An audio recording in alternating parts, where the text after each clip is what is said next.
You said yes. What did I warn you? Don't ever mention my name to Adam Abaro. Otherwise, when I come, you will regret it. And also, let me make it very clear. As from now, I have nothing to do with you.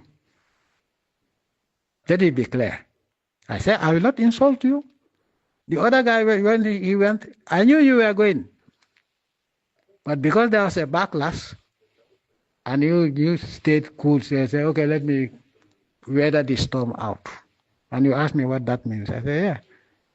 Fala Lonko said, no, Moko, Etenkunjan, upon the tip. Didn't I tell you this? But as from today, you have nothing to do with me. Don't call me uncle, don't call me anything. And don't even dream of talking to me. Even when I told her, even when I come back to the Gambia, you're not coming back to my party. You stick there. And what is going to happen to those people will happen to you because you are with them. So you told me you have gone. So what's the point of telling me? You said, in fact, I didn't need to know that you are going. So for you to sit there and say that I was happy when you went, when you told me that you are going to Adam Abaro. This is what I told you, folks. I will not. Your people agree with me. You said yes. Your people agree with you. But I told you, your people agree with you. It's not my problem. They voted you in. But as far as I'm concerned, I have nothing to do with you. Don't praise me. Don't say any. Don't even think of talking to me again. It's finished. It's finished. I don't want traitors. No, uncle, I'm not a traitor. I said, if you are not a traitor, then there must be something worse than that. But I didn't go further. And all the time I was looking at the meter of my telephone. I know very soon your credit is going to finish. So for you to stand there and say, oh, you talk to me more than anybody else, that's a lie.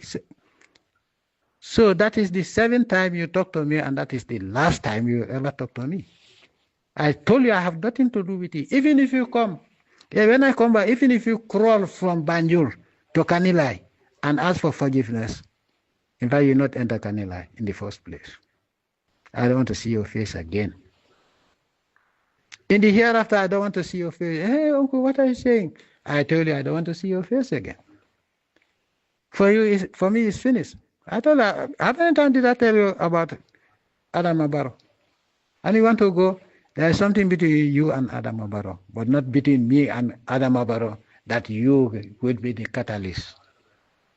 If you talk to Adam Abaro about me, you'll pay a high price. That's what I told you. So somebody who's happy about you going to Adam Abaro will tell you these things. I want this audio translated into different languages. 7 times like Wahamo. Okay, the other time, okay, I skipped the other one.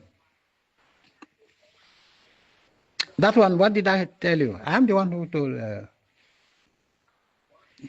my son, the alcalde of Kanila, to call you. Why? Because I saw that you were very close to, unusually very close to Yaya Tamba. And it was obvious. Wherever there's an occasion, you are always very close to Yaya Tamba. And I told you are married. No, including myself, no man like me would allow such nonsense to happen. And I told you, when you cut the cake for my birthday cake, you take a piece and put it to Yatamba's mouth. And she puts it also in your mouth. Are you husband and wife? I asked you. What did he tell me? I told you to fucking stop that.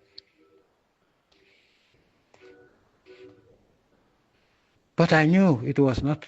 You are not going to do it. What was between you and Yatamba? To the extent that when Habib Seka went to Sintet,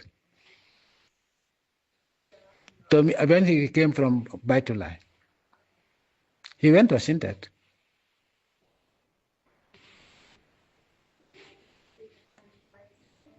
And one of the meetings also, you were the only woman there talking on behalf of those who voted for you, trying to appeal for reconciliation. But why is it that each time there's a celebration and there's a cake, it is you and Yaya Tamba who cut the cake? And I told you that is unacceptable. I don't know what type of husband you have who will accept that nonsense. People look at you. You don't cut a cake and then you put into the mouth of another male, and the male puts his paws into your mouth. That's what I told you. You said you are going to stop it. Hey, uncle, yes, you are right, you are right. I say, I don't know what type of husband you have. But maybe the husband is afraid of you, because a husband who is a man would tell you, if you do that next time, I'll break your jaws. I told her, if it were me, I'll break your jaws into pieces. Is he your husband? And I told her, you destroy your reputation, because nobody would trust you. He's not your husband, he's not your brother. And it's not his birthday, it's my birthday. But why don't you just share the cake as it is? Why can't you say the cake? And it is now become a routine. Wherever there's a meeting, I don't have been observing you. Wherever there's a meeting, you sit next to Yaya Tamba. Why? If your husband will not ask you, I, as your uncle, I'll ask you and tell you that this is rubbish. And you are spoiling your reputation. But maybe Allah is exposing who the hell you are. Despite you tell me that, oh, your husband knows that you don't play. How would your husband know? But I ask you, what is it about Yaya Tamba? You are not even the deputy chair. Even if you are the deputy chair, you have no business to cut the cake and you put it into his mouth, and he takes his paw and puts the cake into your mouth. That was the last time we spoke, until you called me this. I think it was during the month of Ramadan, I think. So let me also make it clear. You are expelled from the party, APRC. And since your people, you told me that they are in agreement with you, only to realize that they are not in agreement with you, they can sue you, they can sue go to the court or go to the IEC and tell them that you cannot occupy their seat. Okay, there's a loophole that people don't know. I know the laws of the Gambia. I know what is written and what is not written. Now, in the event that you want to sit on that seat and they don't want it, they should take a lawyer and take the matter to the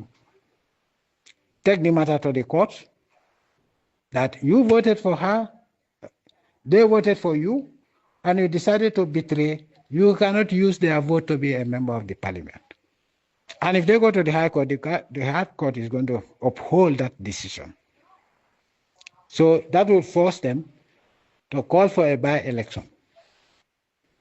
Because they told me that during those days, if you leave, the IC would call a by-election. They told me that that clause has been removed from there. I told somebody, look at the clause. Did they put a provision to say that once that is done, it's a done deal, nobody can challenge the seat because people elected you. So if they are in disagreement with a traitor like you, I realize that there's no such clause that prevents somebody from taking the matter to court to retain their seat. You go find a seat in the NPP. You cannot even be a member of the parliament as long as you are not elected. Period. So it's up to your people. Now that they don't agree with you, and say, I was happy. You spoke to me 7 times. I think I've elaborated everything. So I want this audio to be played for all the members of the APRC and non-members of the APRC to know that your claim, what you claim, yes, you spoke. But 7 times, you want to tell me that you talk to me more than anybody else. What impression are you giving? I don't forget things. I have my brain intact. My memory is intact. Now, if there was another day we spoke, you and me directly, tell me. And you can swear to the Holy Quran. It's not true. I've never, the only time the last 2 times you called, when you called me, if I wanted to talk to you, I would have called you back. But I waited for your credit. I saw your credit going to run out soon. I was patient with you, and then it ran out. I never called you again. And then you called me later, about maybe 2 weeks, or I can't remember. Yeah. I want to thank everybody, every Gambian. Every Gambian. Enemy or foe, I love all of you. What is happening is a horror film playing out in a peaceful, peace-loving, development-oriented country called the Gambia. The crime that is taking place in the Gambia is worse than in Mexico or Colombia.